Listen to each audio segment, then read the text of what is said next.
குறள் ஒன்று. அகர முதல எழுத்தெல்லாம் ஆதி பகவன் முதற்றே உலகு. பொருள்: எழுத்துக்கள் எல்லாம் அகரத்தை அடிப்படையாக கியாண்டிருக்கின்றன. அதுபோல உலகம் கடவுளை அடிப்படையாக கியாண்டிருக்கிறது. குறள் இரண்டு.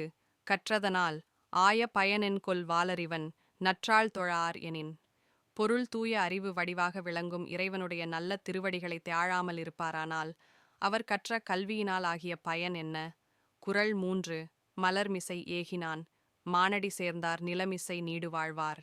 பொருள்: அன்பரின் அகமாகிய மலரில் வீற்றிருக்கும் கடவுளின் சிறந்த திருவடிகளை பருந்தி நினைக்கின்றவர் இன்ப உலகில் நிலைத்து வாழ்வார். குறள் நான்கு. வேண்டுதல் வேண்டாமை இலானடி சேர்ந்தார்க்கு யாண்டும் இடும்பை இல.